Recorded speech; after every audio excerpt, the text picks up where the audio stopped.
Join us at the free Ag PhD July 23rd Field Day in the Hefty Farm near Baltic, South Dakota. You'll see a live tiling demonstration along with field plots in corn, soybeans, wheat, and more. There will be entertainment, food, and off-site optional tours as well. For complete details, go to agphd.com.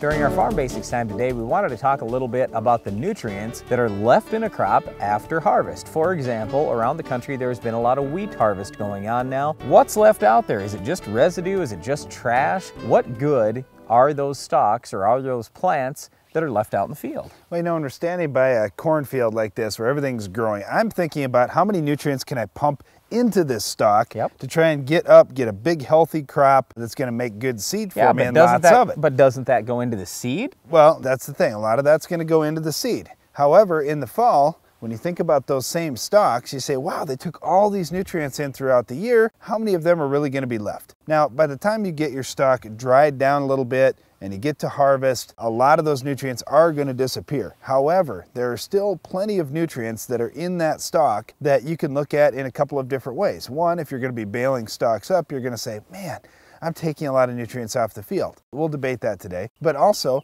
you may be looking at all those nutrients, are they going to be available for me for next year's crop? That could be a big deal. There's a lot of fertilizer there. Okay, well, let's get specific here. When it comes to nutrients, plant nutrients, the biggest ones in need for all crops are nitrogen, phosphorus, and potassium. Well, most of the nitrogen and phosphorus will end up going into the grain. Most of the potassium will actually end up going in and staying in the stalk. So depending on the crop and depending on how everything goes throughout the year, you've probably got 50% or maybe even up to 75% of the total potassium that plant used left in the stalk and in the residue at the end of the season. So in other words, let's just say that a wheat crop was using 100 pounds of potassium. What I'm telling you is there are 50 to 75 pounds of that potassium that actually stay out in the field in that residue. That's a lot of stuff. Well, it is, but I kind of look at this as a good thing, especially when you're talking, well, I'm going to put another crop in there next year and another crop the year after that,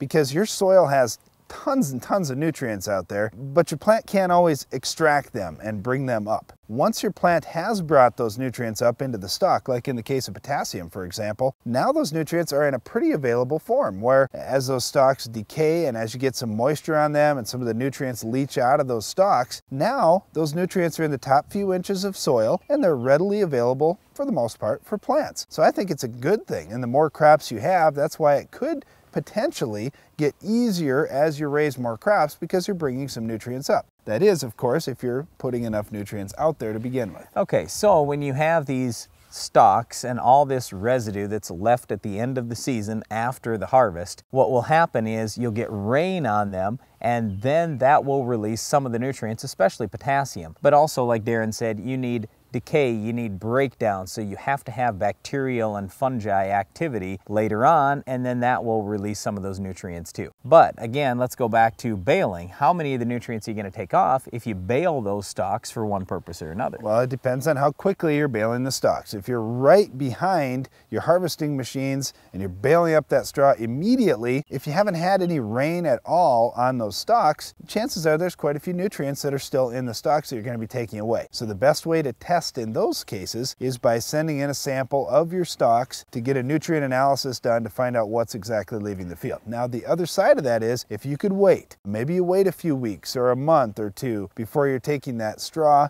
and baling it up, now you've got more time for some rain to come along and flush some of those nutrients out. So it all depends on how quickly you're going to harvest those stalks. Yep, well, once again, we just wanted you to understand there are lots of nutrients left after any crop. I don't care if it's corn, soybeans, or wheat, like we've already seen with wheat harvest around the country. It's not just trash. That's what a lot of people call that residue. They call it trash, but it is very valuable. It has lots of dollars worth of nutrients in it, and those can be pretty available to next year's crop with a little bit of rain and decay. Another thing those nutrients could be available for is weed uptake with weeds like our Weed of the Week. We'll show you how to get this tough one under control.